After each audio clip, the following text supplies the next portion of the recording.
All right, all right. Well, it's so good to see you this morning. You can be seated. I want to ask you a question this morning. As if I was to just poll the group today and ask you, as you think about the next year, you think about maybe even the next decade, because hello, we're in a brand new decade. Come on, somebody. We're in the roaring 20s. We made it. Congratulations. How many of you, if you think about standing at December 31st, 2020, or for the people who, the planners in the room, December 2020, or December 31st, 2029, all right, the end of the decade for all of my super type A, get way out and plan type people. If you could stand on that day and look back on the last year or the last decade, how many of you would say, if I was to pick one word to define all that happened, I would be so elated to be able to choose the word to define my previous year or my previous decade? I would choose the word bad. Anybody? Any takers? Going once, going twice? Yes, I really want to define my year or my decade as bad. That's what I'm really hoping for. I'm praying for bad. Yeah, not many people jump on that one in the first service either. If I could talk to you, though, if we could have coffee and I could ask you, hey, what are you hoping for in this next year? What are you hoping for in the next decade? We come up with all kinds of things. Maybe this is the year, this is the decade you're hoping you get married. Come on, all my single folks. Maybe this is the year that you're hoping that you start a family. Maybe this is the year that you're hoping for clarity and direction, finally, for your career. Maybe this is the year that you're hoping to retire. Any retired folks retiring this year? Okay. All right, man, I don't know. Maybe it's the year that you finally get your bills paid or your debt paid off. I don't know what it would be for you, but I have a sneaking suspicion that if I could have a conversation with every single one of you, and if I were to put, my hopes and dreams and goals on the table, I have a feeling they'd be a bunch of different things that would all fall under one big umbrella of the word good. I hope that this year, this decade is a good decade. I hope that my finances are good. I hope that my relationships are good. I hope that my marriage is good. I hope that my career is good. I hope that my career is good and done because I'm retiring somebody, right? Like I hope as I think about my fitness and my well-being, I hope that it's good. I hope that my kids turned out to be good. Maybe we'll see, right? Like if we could define it all, I think that we would all agree that they would be really good if by the end of the year, end of the decade, if we were able to look back in retrospect, if everything fell under the category of good, we'd be pretty happy about that. And so what I want to do today is I want to talk to us a little bit about this idea, because with the turn of a new year, with the turn of a decade, it's an opportunity for us to reset the calendars and to wipe the slate clean. And most of us take advantage of that by having some sort of goal or resolution. How many of you have set a goal or resolution for 2020? Anybody set goals or resolutions? 8 of you. Great. How many of you have already broken those goals or resolutions? One in the back. That's me. Right? But here's the deal. I want to help you see something today that I think that maybe it's time that we stop talking about goals and resolutions as the end-all be-all of things. That I actually think that there is something that we need to spend more time talking about, something that is beneath the surface, something that if you were to ask the question, why do you have this goal? Why do you have this resolution? It would be the answer that you would come to. Matter of fact, you may have to ask that question, well, why do I have this goal? Because of this reason. Well, why is that important? Because of this reason. You have to ask that question several times, why, in order to get to this idea. And here's the reason why. Let me ask, now you don't have to answer this. This is a rhetorical question, but how many years now have you set this goal, this resolution? How many years have you had the same goal and the same resolution? I've talked to so many people that talk about setting a goal of losing weight. The problem with most people who lose weight is they find it again. You know what I mean? I talk to people about this year, I'm finally going to kick that habit. And then after I kick that habit, I'm going to grab a new one, And so here's the deal. I just want us to think about this idea, this thing that I think will help drive us down. It'll serve as a better anchor for us as we think about not just the year of 2020, but the decade of 2020-somethings. And so it's a word that God has been just really working on me in my own personal life. And it's something that, when I'm the pastor of the church and God starts doing something in me, you guys just get to be a part of it sometimes. So y'all are just going to get to be a part of this thing that God is speaking into me and teaching to me. And it's this idea, it's going to be our theme for the year. It's the word focus. It's the word focus. Because I believe that if we only set goals and resolutions, but we don't have a focus, then it ends up becoming an exercise in futility. Right? That's the reason why you spend so many years with the same goals and the same resolution. This is the year I'm going to break the habit. I'm going to lose weight. Right? But if you set a goal, if you established a focus, if you established an intense directional initiative, if you established intense direction and focus on an idea, then here's what happens. Then in the midst of things that are so easily distracting, that focus will bring you back to what you're working on. And those goals ultimately become benchmarks and little steps along the way. What if instead of saying, this is the year I'm going to lose 20 pounds, what if you instead of saying, that's my resolution, what if you establish, I have a focus of that this is the year that I'm going to be healthy? Or maybe you could just, say, this is the year I'm going to be healthier. Because here's the deal. What you focus on is ultimately what you become obsessed about. I will never be obsessed with broccoli and cauliflower and Brussels sprouts. It ain't happening, y'all. It's just not. But I can obsess over getting healthier, maybe eating a few more of those things and a few less of those empty carbs that I so love, that taste so good. Maybe for those of you who've been walking for Jesus for a while, maybe this is the year, like, man, this is the year I'm going to read my Bible more. Or maybe I've got a goal or resolution. I'm going to read my Bible through in a year. Finally going to do it. This is the 13th year that I've decided to do that. And every year I stop at the book of Leviticus. If I get past Leviticus, I might get to Numbers. And after Numbers, I stop counting. And then I'm done. But what if instead you establish a focus? This is the year that I'm just going to focus on falling in love with Jesus and falling in love with his word. Then maybe one of the byproducts is that you would read your Bible more. But here's the problem. Here's the reason why establishing a focus is better than establishing a goal. Because we are people who are prone to wonder. We are prone to distractions. We naturally chase rabbits and look at shiny things when we're supposed to be doing something important. I know this because the whole world is doing things in response to our want and our need to be a distraction. I just read this week, the average person touches the screen of their smartphone 2,600 times a day. Some of y'all are like, not me. I got a flip phone. I'm on that Q9 stuff. It takes me 26,000 touches to text out my message. Listen, that's the average, y'all. The upper end of that is north of 5,000 times you touch your screen every single day. And all of society, listen, I'm convinced that the world is against us being focused. Because they develop apps and things where we can set up notifications, where we get text messages and emails and Instagram and Facebook Messenger and Etsy is letting me know I got this thing that I want, and Amazon's letting me know my order is on the way, and all of these things that boom, boom, boom, bzz, bzz, bzz, bzz, bzz, bzz, bzz. And we can't do anything with focus because we're constantly distracted. And some of us serve as that distraction because tomorrow, one of y'all is going to go and bring a dozen donuts into the office. And some of y'all are going to think, get behind me, Satan, but you're going to say, get in my belly.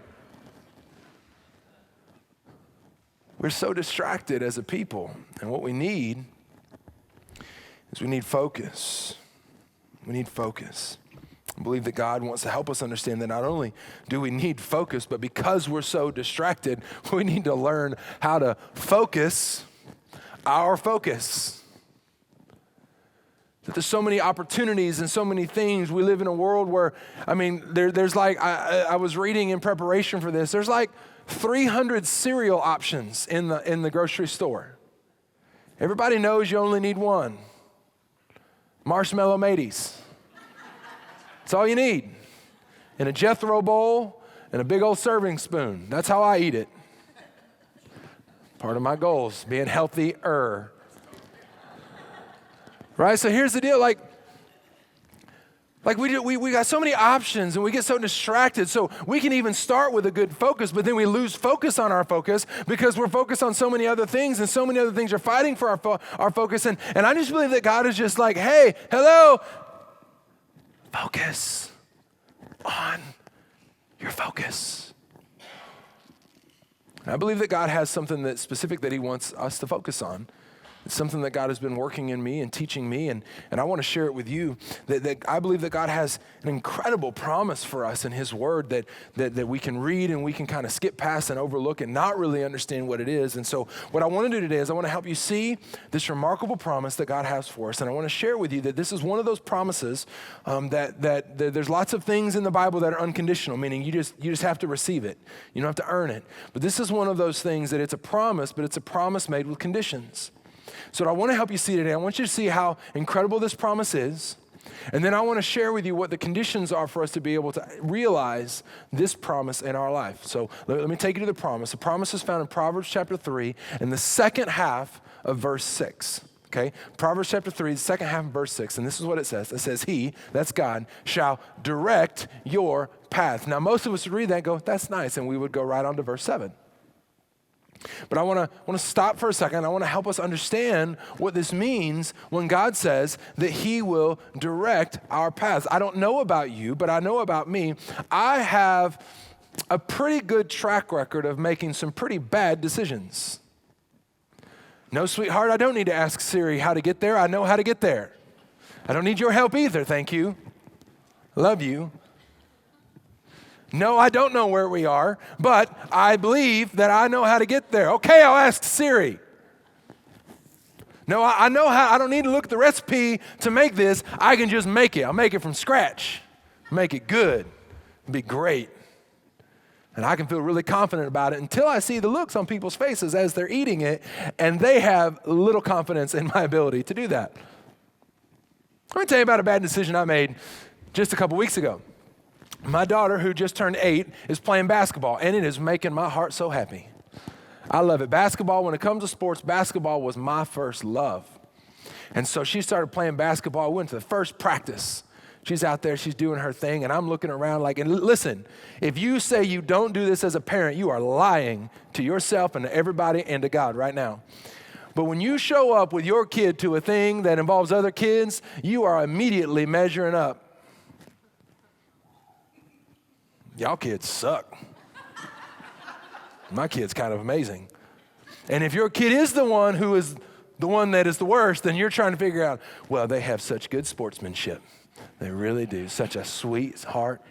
Love it and love them. You mind your manners, son. You do your thing. Right? But here's the deal. So my daughter started playing basketball. She showed up first practice, right? And I'm watching, I'm like, I mean, not to brag, but, she's kind of doing her own. It got validated when the coach came up to me after. She goes, hey, has your daughter, Micah, has she ever played basketball before? And I was like, maybe she's not doing as good as I thought she was. But I said, no.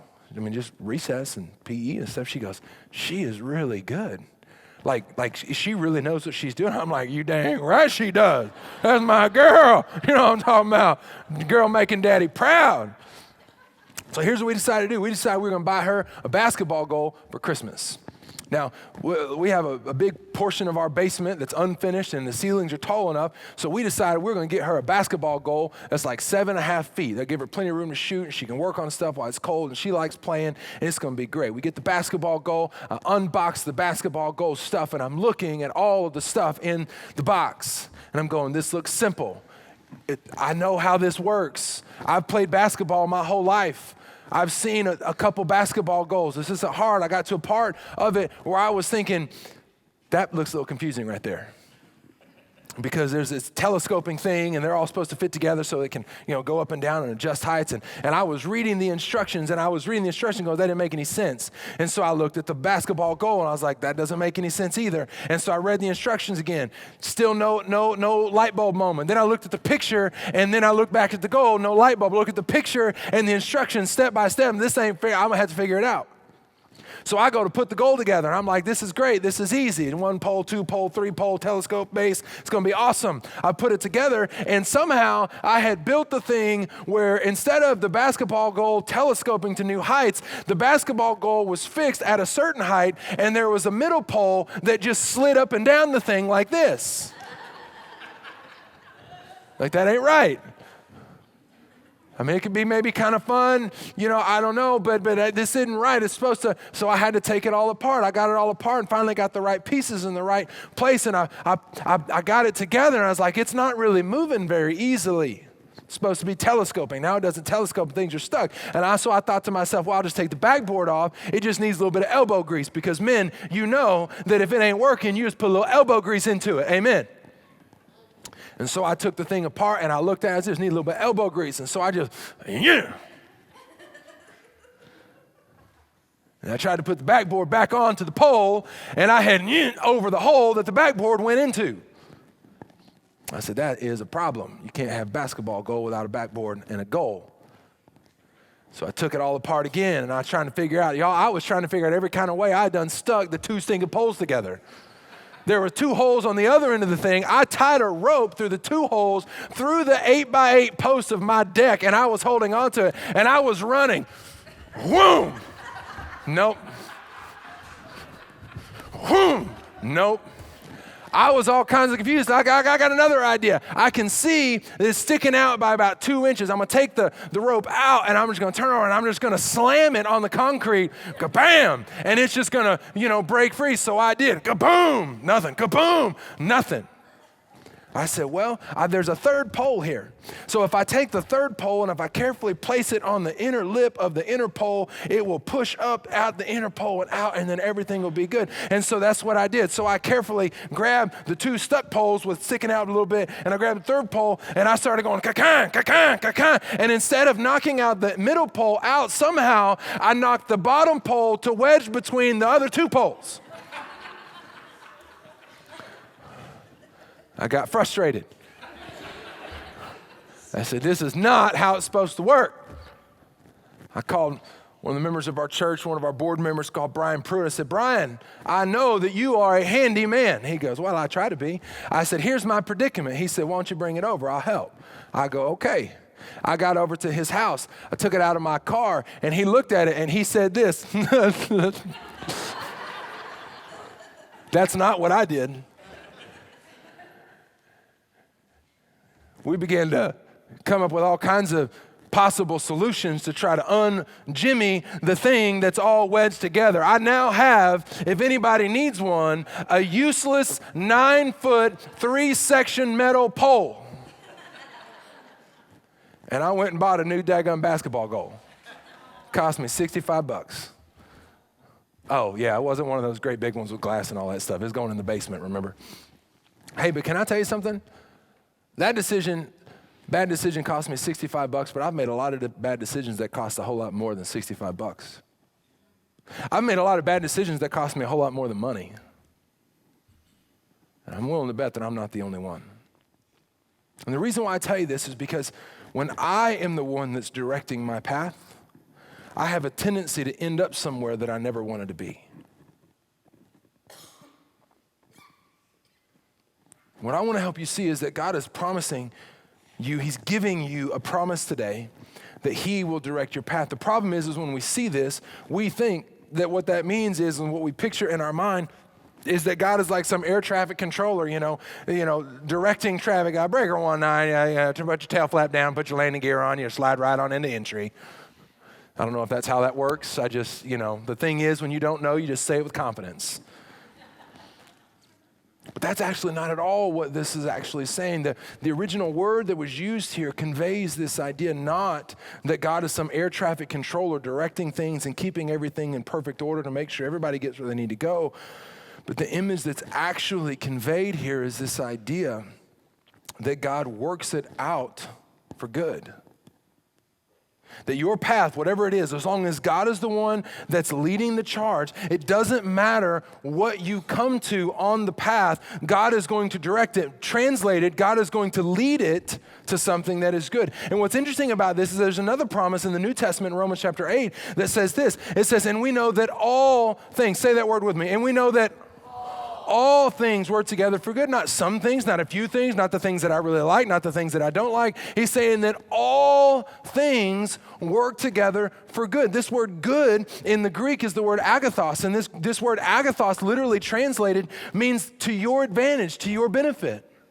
And so if I could take this verse and take just a little bit of liberty to help us translate it into the message that God intended for us to see it in, then it would say this, and we know that all things work together for your advantage. That's an amazing promise. It means that it doesn't matter whether or not you feel like you got dealt a crummy hand. What it means is that God is saying is that it doesn't matter the cards that you have in your hand. I'm the one that's controlling the game. It means that it doesn't matter whether you feel like you're sitting in disappointment over the news that instead of getting a promotion, you got downsized. It doesn't matter if you're sitting in the brokenness of a diagnosis. It doesn't matter if you're sitting in the discouragement of another negative pregnancy test. That God is saying that I will work all things together for good. That I can take it and I can orchestrate things and I can navigate it and I can make it such that regardless of how much it hurts in a moment, regardless of how bad it feels momentarily, that I can take it and make it good. There's this big theological word that describes God, and it's this word sovereign, and oftentimes it'll be used to talk about God's sovereignty. And this word just conveys this idea that God is really, really big and so powerful and so influential that he can take all of the bad things and make them good. And the problem I believe with so many who talk about Christianity is that we sell God short by making people think that God's going to answer all of their prayers and do exactly what he wants them to do, and he's going to make them healthy, wealthy, and wise. But here's the deal. That's such a truncated and jacked up and shortchanged promise of who God is and what he wants to do. God is actually so big and he is so great that he can take all of the bad things and he can find a way to work it in such a way that it's beneficial to you. Now listen, I don't want you to hear what I'm not saying. God's never promised you to be wealthy, to be rich, to be healthy, to be popular or famous. He never promised any of those things. But what he is promising is that I can work all of it out. The diagnosis, the disappointment, the disease, the frustration, the broken heart. I can work it out. See, what happens for a lot of us is we get to those situations where things are bad, and we wag our finger at God and we blame God. And God, where were you? And why did this happen? But here's what I'm noticing in my life, that oftentimes when I get really frustrated, if I can backtrace the steps on how I got there, it usually began with a bad decision that I made because I tried to call the shots. You see, the other component of this is that God is also saying that all things, even the things that are good, that he can work it out. Because you can actually get everything that you always wanted and still feel empty.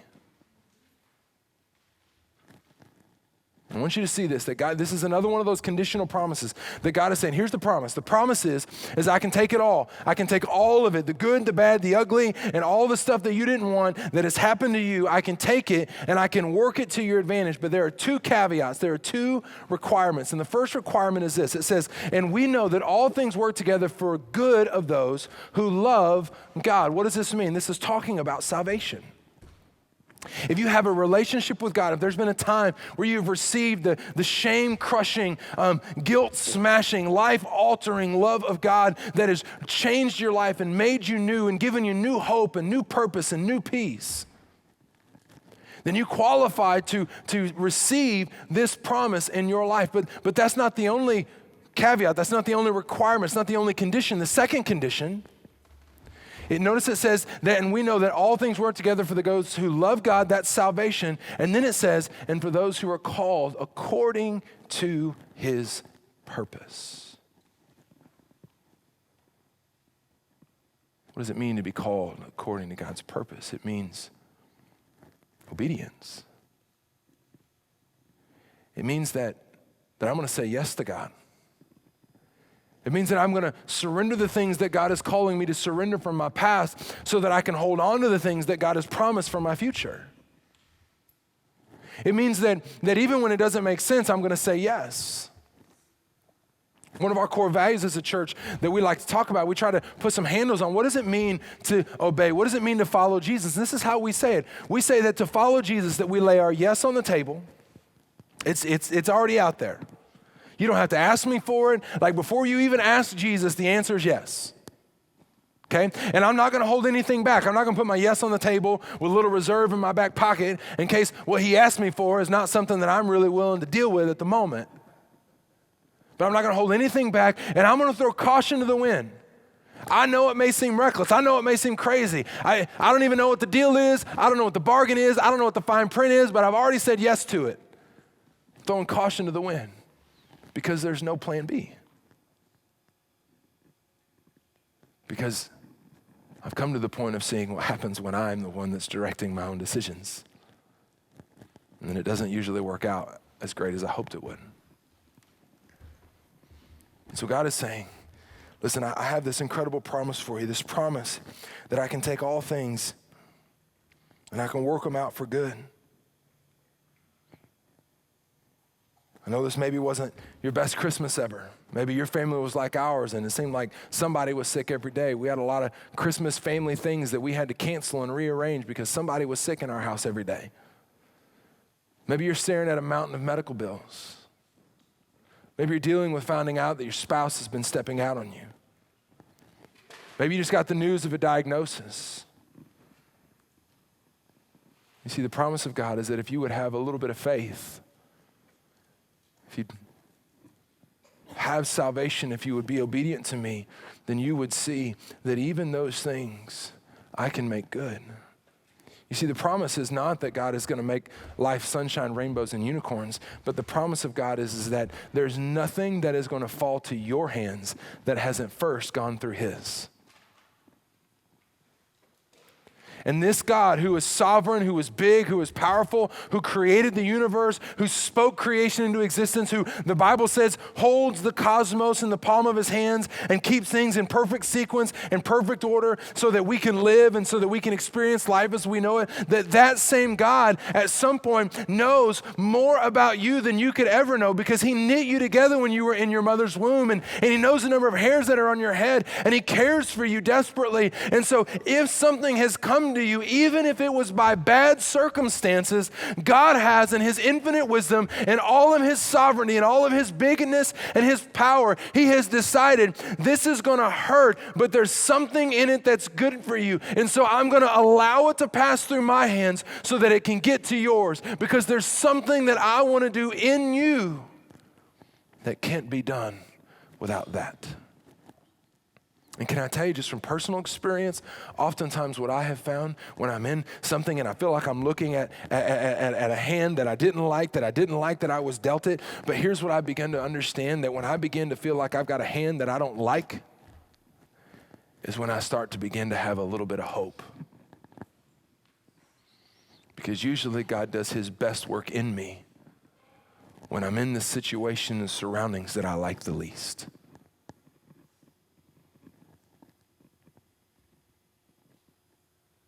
So how does all this connect? I want to bring it back full circle. I want to bring it back to the original promise that we were talking about. The original promise in Proverbs 3, the end of verse 6, it says, and he shall direct your paths. You know what my hope and my prayer is for myself? Is that this will be the year that I didn't brag or boast on accomplishment. I didn't brag about how healthy our church is, that I didn't brag about how much I could squat in the gym. I didn't brag about how much weight I lost. I didn't brag about what our bank financial situation looks like or how great my kids are, how awesome my marriage is. My hope this year for me is that this would be the year that would be forever defined as the year that the only thing I cared about was Jesus. that my focus was on him, that my focus was understanding this promise, that God is promising to direct my path. And I'm in a place, and I'm just going to be honest with you, I'm in a place where I don't know that I've ever been as desperate for the presence of God and for the voice of God and the Spirit of God and the leadership of God and the direction of God in my life than I am right now than ever before. I don't mean to say this isn't like a, poor as Jern and everybody feel bad for the pastor thing. That's not what I'm telling you. I'm telling you this just to be a little candid with you that if I just honestly, the last 6 to 8 weeks, I've just felt bone dry spiritually. That I've been going through the motions, not for the sake of just going through the motions, but what I know is I'm not gonna grow by just stopping doing things, by not spending time with him, by not showing up to love people and to lead the church and to love and serve my wife and my kids, right? So all of these things are things that I'm continuing to do because I know that it's required of me. They're necessary things. Just because I don't feel it in a moment doesn't mean that I can just cut bait and go from all the things that are required of me. But can I just tell you, it's hard sometimes to be excited. It's hard to feel like I have anything to offer anybody when everybody needs something. My wife needs something. My kids need something. The church needs something. The bills need to get paid. And there's got to be food on the table. And the mortgage has got to get paid. And my neighbors need to be served. And I need to be sharing the gospel with people. And I need to be doing this. And I need to be a good son, a good friend, a good all of these things. It's hard to pour out and pour out and pour out and pour out when I feel dry. God has just brought me to a point of, listen, all of those things, they'll take care of themselves. You just focus on me. You focus on this promise. You recognize that I'm the one that promised to direct your paths. I'm the one that promised to make it good. I'm the one that promised to work it all out for your advantage. So instead of focusing on another strategy, another vision session, instead of looking for another encouragement, maybe you're like me. Maybe you're in the same spot that I'm in, that you don't need another counseling appointment. You don't need another rah encouragement message. You don't need another person speaking words of affirmation. Maybe, just maybe, you're in the same spot that I'm in, and what you desperately need is to hear from God and to feel his presence and his Spirit and to know that he is alive and working in and through your life, because there are things that can happen in a moment in the presence of God that years of planning and years of saving and years of counseling could never do. And I'm just at a point where I'm just broken and I'm desperate and I'm saying, God, would you just speak to me? Would you help me be the man that you want me to be, the husband that my wife needs, the father that my kids need, the pastor and leader that our church needs? And it's led me to a point of just utter and total desperation. And God has brought me to this promise. My son, don't you know that I'm willing and able to direct your path?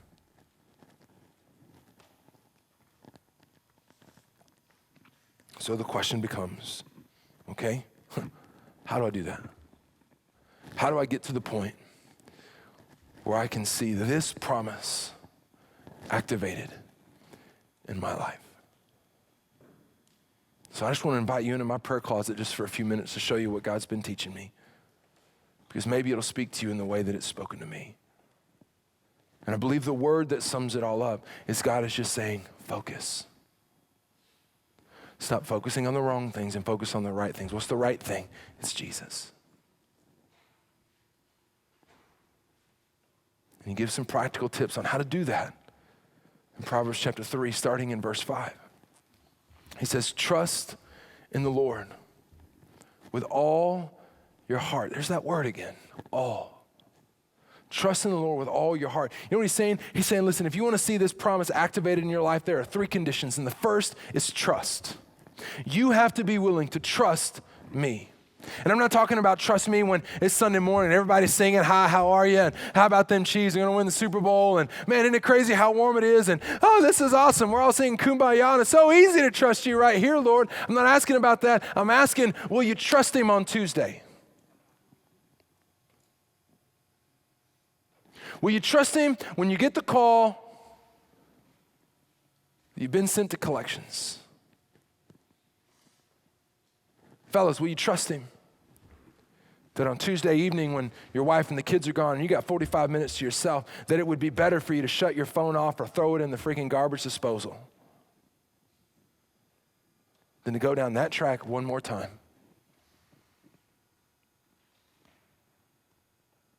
Teenagers, would you be willing to trust him that he has something in store for you and that maybe your parents aren't as dumb as you think they are? And then God's divine wisdom, he's given them to you to help you grow.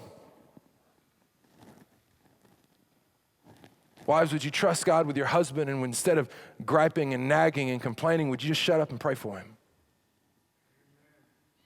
Fellas, that goes the other way too. And all the women said, you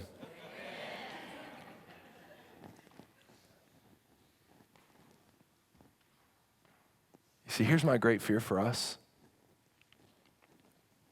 is that we would get to the end of this year or the end of this decade, and we would do what we've done many times before. We would ask the question, how did I get here? How did this happen? This isn't where I wanted to be. We've got to trust God.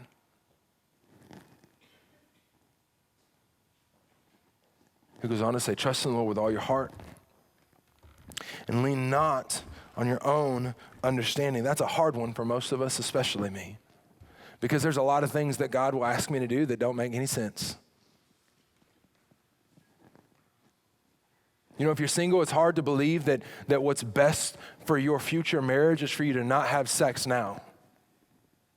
That seems weird.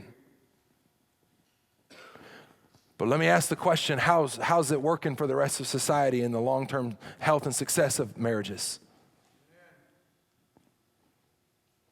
You got to lean not on your understanding. You can't rely on what makes sense to you. And the only way that you can get to the point of not leaning on your understanding, but leaning on God's understanding, is when you exercise some humility. You see, that's the second qualifier to the promise.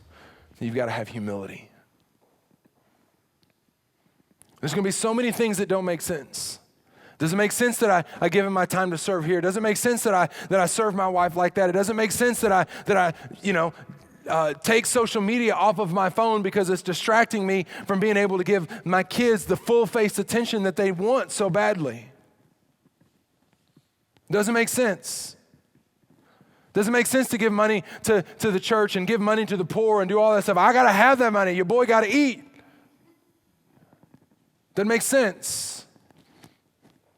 We've got to rely not on our understanding, but on his. We've got to demonstrate some humility. And then the last thing is this. Trust in the Lord with all your heart. Lean not on your own understanding, and in all your ways. Man, that word just keeps showing up, doesn't it? In all your ways, acknowledge him. Don't you think it's interesting? The promise in Romans says that I can work all things together for good. And in this promise, he's saying, trust me with all your heart, in all your ways. Maybe there's a connection to how much all God can work in. Maybe it's connected to how much all you're willing to trust him with. You see, this one is interesting to me because it's easy to think about acknowledging God and preaching a message about acknowledging God when things are down and you're down and out and that kind of thing. But and it's necessary, right? So instead, if you're down and out, if you feel like you're in the pit of despair and you're broken and you're hurt and you're upset and angry and disappointed, right? Then maybe what you need to understand is that this idea of acknowledging him in all your ways is not acknowledging him by saying, how could you and why did you? Maybe it's really more about a matter of surrender. And that's actually the third condition of the promise. And surrender looks like this. God, it's all yours. God, I need you. For some of us, it is a little bit more appropriately like this. God, I've got nothing. And it doesn't make sense. and I don't know what I'm doing, and I'm not sure how I got here, but God, I trust you. It's all yours. I'm in the pit of despair. I'm broken. I'm hurt. I'm disappointed. I'm frustrated. God, but I trust you because I've been trusting in me, and trusting in me has got me here. And so I'm done trusting me. I'm done trusting in my own ability to reason and ration. God, I'm just going to acknowledge you. I'm going to trust you. I'm going to lean on your understanding, and I'm going to acknowledge you right now in the time and the season where everything sucks. I'm going to trust you, and I'm going to acknowledge you because, God, you're all I've got.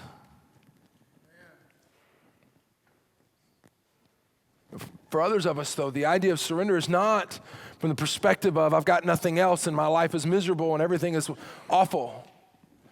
But instead, for some of us, that's not life at all. Life is great and life is grand and things are going well and my finances are strong, my marriage is good, my kids are doing well. But can I tell you, for you, here's what I'm worried about. I'm worried that you don't get to the end of the year and go, oh my goodness, this year sucked. My concern for you is that you would get to the end of the year and you would get everything you always wanted but still feel empty.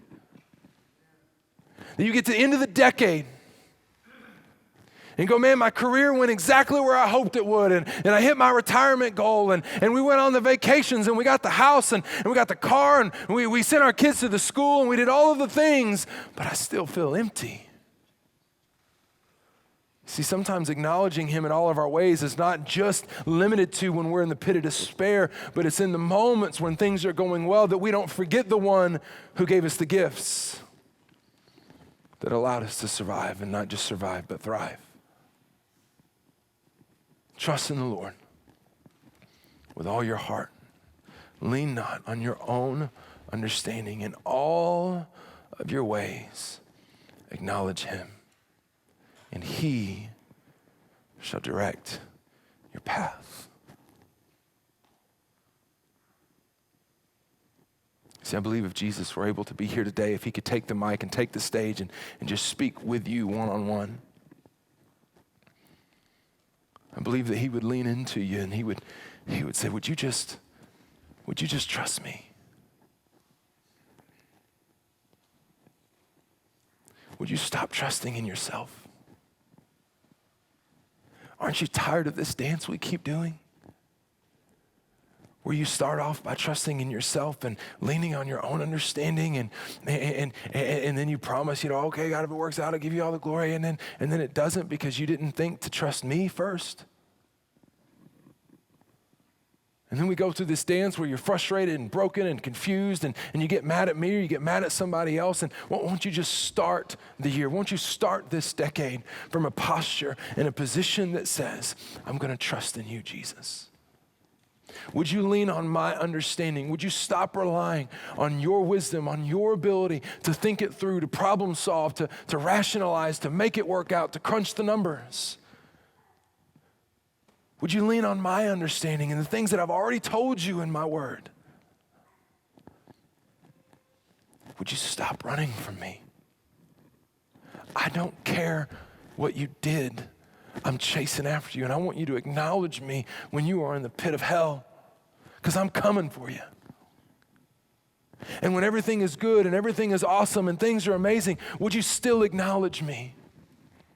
Because the point of the blessing is not so that you can acquire things. The point of the promise is so that you can know that there's something internally that I want to cultivate and create and birth in you that no situation or circumstance could ever take away from you. Would you trust in me? Would you rely on my understanding? Would you acknowledge me in everything? And if you would, won't you watch me direct your path?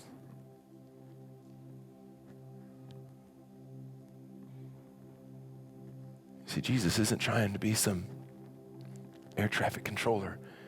He's more like an expert road builder. That whatever the path is that he's called you on, he's going to direct it. Meaning he's going to take whatever he has and he's going to pave it in such a way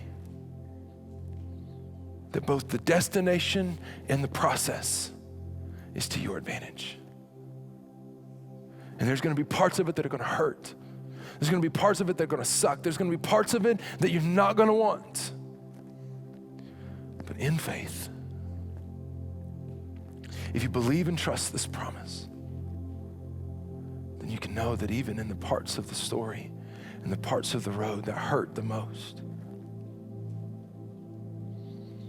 they become the places where God is able to work the most.